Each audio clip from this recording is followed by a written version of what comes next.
Mild the mist upon the hill, आज हम लोग ये पोएम पढ़ने जा रहे हैं, compose by Emily Jane Bronte. Emily Jane Bronte, she was born in 1818 and she died in 1848। वो एक इंग्लिश पोएट थी, साथ ही साथ वो एक नॉवेलिस्ट भी थी, यानी कि कविता लिखना और उपन्यास लिखना ये उसका पेशा था। और बेस्ट रिमेंबर्ड, उसको ज़्यादा याद किया जाता है उसके उपन्यासों की वजह से, खास करके उसका जो एक उपन्यास है जैसे वुदरिंग हाइट्स, ये लंबे समय तक एक क्लासिक इंग्लिश लिटरेचर के रूप में याद किया गया। ये जो पोएम है ना, इसमें ब्लू कलर के मीस्ट की बात हो रही है, जो सराउंड करता है, मतलब जो घेर के रखता है। ब्लू कलर का मीस्ट, मीस्ट जानते हो ना, फॉग, धुंध, कुहासा, ठंड के दिनों में दिखाई देता है मॉर्निंग में।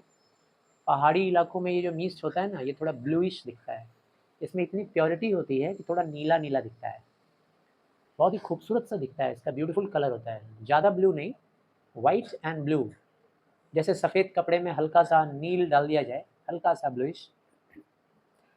डिस्टेंट माउंटेन, इस पोएम में भी ऐसे ही मिस्ट की बात हो रही है, जो दूर दराज किसी पहाड़ी के ऊपर है वो मिस्ट, और वो मिस्ट को देख करके जो पोएट है उसको याद आ जा रहा है अपना हैप्पी डेज ऑफ यूथ, अपने बचपन का, अपने काफ़ी छोटी उम्र का वो दिन याद आ जाता है उसे, उस मिस्ट को देख करके। बचपन में काफ़ी पुराने समय में वो अपने उन यादों को छोड़ आई है, अभी वो यादें उसको दोबारा से याद आ जाती हैं। As she describes the landscape, poem में वो लैंडस्केप के बारे में भी डिस्क्रिप्शन दे रही है। लैंडस्केप क्या होता है, जैसे दूर दूर तक फैला हुआ ज़मीन, जहाँ थोड़ा ऊंच नीच हो, कहीं पे माउंड हो, कहीं पे पहाड़ हो, कहीं पे थोड़ा सा गड्ढा हो, दूर दूर तक फैले हुए ऐसे एरिया को हम लोग लैंडस्केप कहते हैं। तो जब वो लैंडस्केप के बारे में डिस्क्राइब कर रही है, तो she shifts from the present moment to the past. Poem में जब वो डिस्क्राइब कर रही है लैंडस्केप के बारे में, तो प्रेजेंट से पास्ट में चली जाती है, थोड़े से समय के लिए रिमिनिसेंट हो जाती है, मतलब पुरानी बातों को याद करने लग जाती है, and then to the present again, और फिर प्रेजेंट में आ जाती है। तो चलिए पोएम पढ़ते हैं line by line. Mild the mist upon the hill, mild का मतलब बहुत ही सॉफ्ट, बहुत ही जेंटल, बहुत ही प्यारा। Mild the mist upon the hill, upon the हिल का मतलब पहाड़ी के ऊपर, बहुत ही जेंटल मिस्ट मैं देख पा रही हूँ पहाड़ी के ऊपर, मुझे दिखाई दे रहा है। Telling not of storms tomorrow, और ये मिस्ट को देखने के बाद उसको ये महसूस हो रहा है कि दीज मिस्ट्स आर टेलिंग, ये जो मिस्ट है ये कह रहा है, ये बता रहा है, नॉट ऑफ द स्टॉर्म, अब तूफान नहीं आने वाला है टुमारो, यानी कि अब मौसम साफ है, अब अगले दिन बारिश नहीं होगी। ये मिस्ट इस बात का संकेत है कि अब अगले दिन तूफानी बारिश नहीं आने वाली है, ना तो तूफान आएगा ना तो बारिश आएगी। No, the day has wept its fill, नहीं, बिल्कुल बारिश नहीं आएगी ना तूफान आएगा। क्यों? क्योंकि दिन, जो आज का दिन है, इस दिन ने जितना रोना था रो लिया। दिन ने रो लिया मतलब जितनी बारिश होनी थी आज हो चुकी है। दिन रोने का तात्पर्य समझ गए?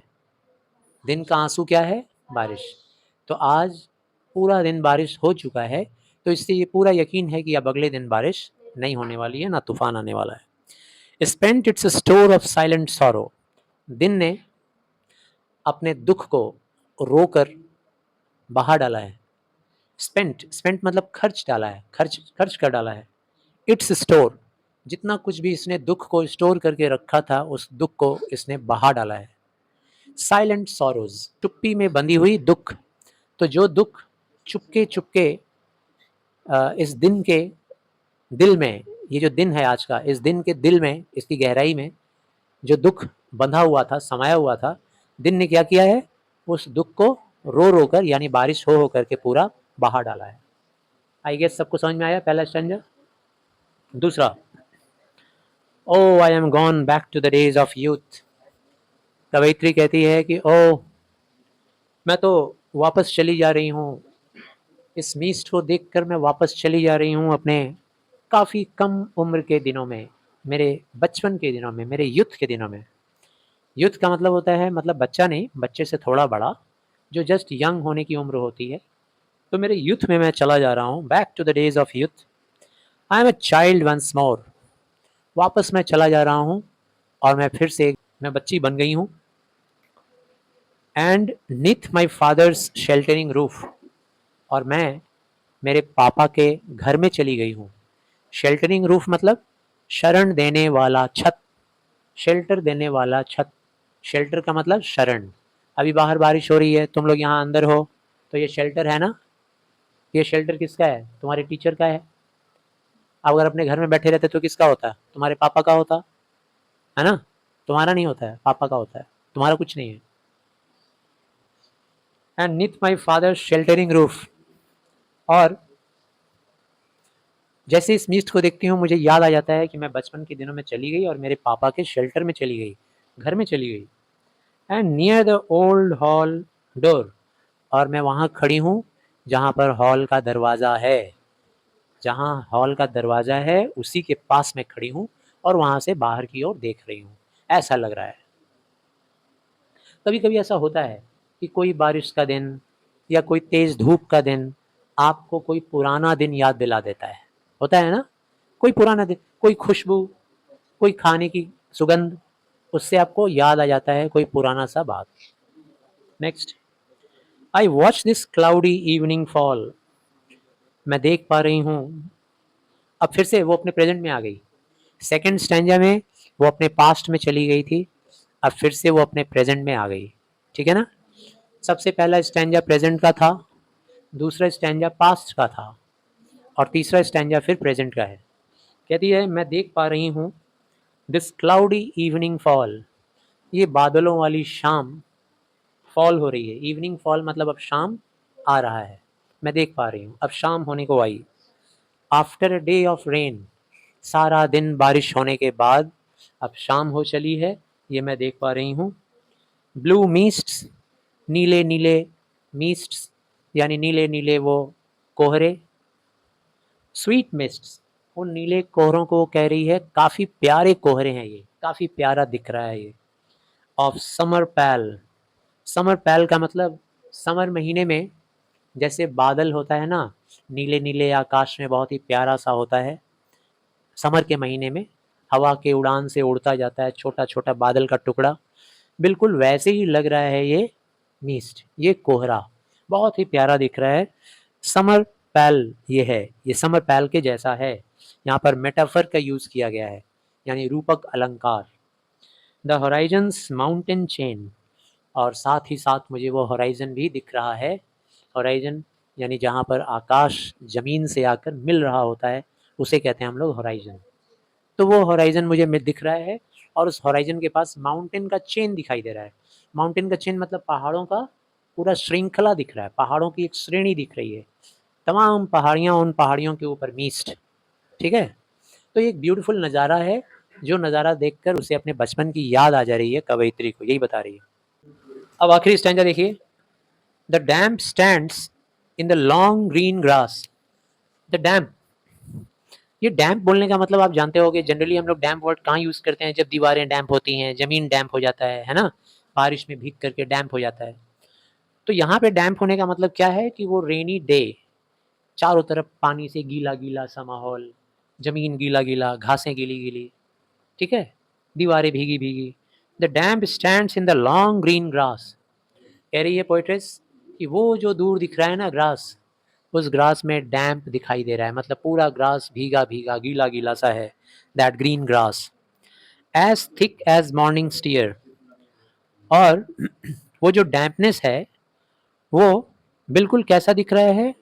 वो जो पानी गिरा हुआ है बारिश से भीगने की वजह से, जो गीलापन है घास में, होता है ना, बारिश गिरने के बाद जब हम लोग घास के मैदान में चलने जाते हैं तो देखते हैं घास पे पूरा पानी होता है। तो वो कैसा होता है, उसको कैसा हम लोग सिमिलरिटी दिखला सकते हैं? जैसे मॉर्निंग स्टीयर, मॉर्निंग टीयर मतलब ड्यू ड्रॉप्स। मॉर्निंग के टाइम में जो टीयर्स, मॉर्निंग के आंसू को क्या कहते हैं हम लोग? ड्यू ड्रॉप्स, ओश की बूंदें। रात के टाइम में ओश की बूंदें गिरती हैं और मॉर्निंग में दिखाई देता है घासों के ऊपर, पत्तियों के ऊपर ड्यू ड्रॉप्स गिरा हुआ है। तो बिल्कुल ड्यू ड्रॉप्स की तरह से वो बारिश की बूंदें भी घास को भिगा के रखी हुई है, एज मॉर्निंग टीयर्स।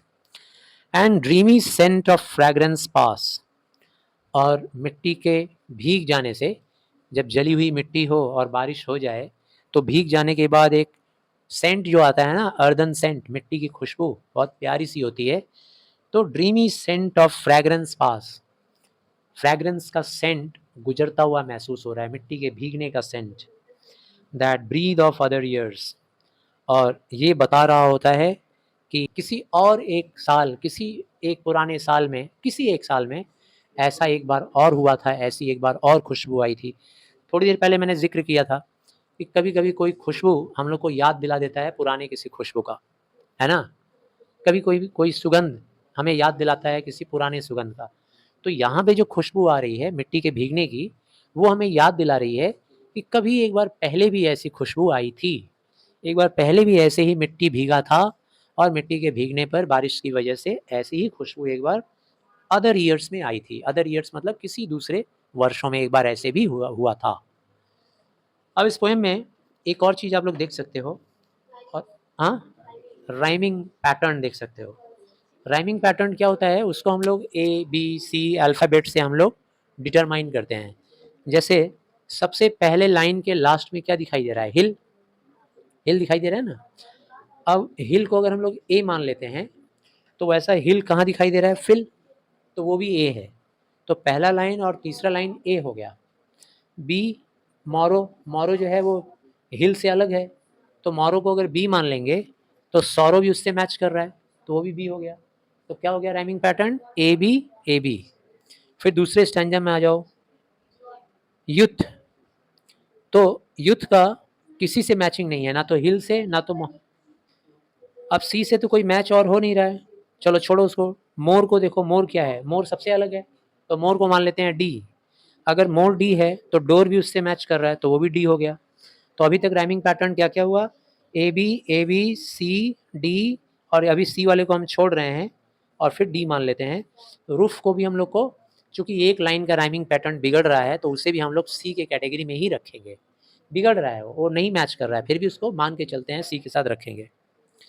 फॉल किसके साथ मैच कर रहा है, पॉल के साथ, तो वो क्या हो जाएगा ई, और पॉल भी हो जाएगा ई।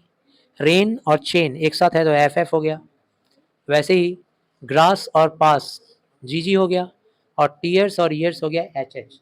तो सब जगह मैच हो जा रहा है, सिर्फ एक जगह नहीं मैच हुआ, कौन सा, सी। तो यूथ के साथ रूफ ये मैच नहीं हो रहा है, लेकिन हम लोग मान लेंगे कि वो भी उसी का पैटर्न है। तो आशा करते हैं समझ में आया। थैंक यू वेरी मच, धन्यवाद।